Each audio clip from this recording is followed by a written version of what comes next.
how do you actually understand that? And how important are the people around you in understanding that Hmm. as you age and maintain that Hmm. competitive desire? Well, I approach everything from my career, athletically, and just life in general, with a martial arts mindset. And so I'm always trying to learn and improve and progress. And I take that into every facet of my life, my routine, business, how I balance, how I recover, how I try to get myself to be present and in the moment and in anything that I'm doing. And you have to just keep evolving and understand that everything has a different hat to wear. When I'm Yeah. teaching, I'm trying to be the best teacher possible. When I'm home, I'm trying to be the best husband, father possible. When it's time to work on my business, I'm trying to be the best businessman that I can be. And then, of course, I have my own personal goals.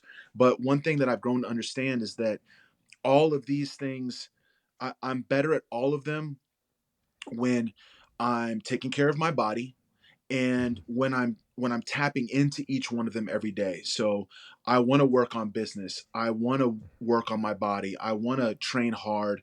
I want to help my students. I want to, and so I have a lot of things to juggle, but I enjoy them all uh, more whenever I am tapping into each one of those.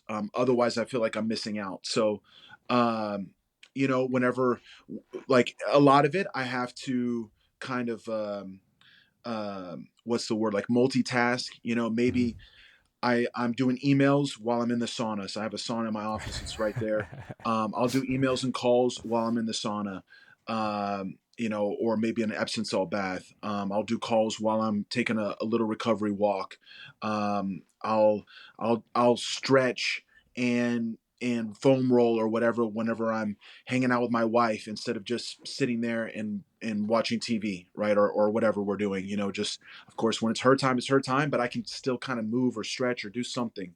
If we're gonna, plot out something or talk for a little while, watch a Netflix show, all right, I'm gonna do that, or maybe I'm gonna put on the Normatec pants. I'm like Yeah. always trying to blend some recovery or whatever into what I'm doing. Um, and but then when it's time to train, I'm fully into my training. When it's time to teach, I'm fully into my teaching. If I'm going to the gym, my workout, I'm present. But I definitely take time for my body every day. I don't feel right if I don't at least do some sort of small movement. Maybe it's only 30 minutes to an hour is all I got. But I'm going to stretch and do something, a little flow, hop on the bike. I have a bike at home. I've invested in different things over the years. Like I said, over time you get smarter. I understand, okay, this thing is something that I need to have. I'm gonna Yes. I'm gonna build the space. I'm gonna, save up or whatever I got to do to invest in that. You find the right body workers. You find, camera. Camera came into my life. I hone in on that. Like all these different things that I know are just another piece of the puzzle that I can bring in, and it makes me better, it makes me do better, and that's it. So always trying to improve. The martial arts mindset. How can I plug that into everything that I'm doing?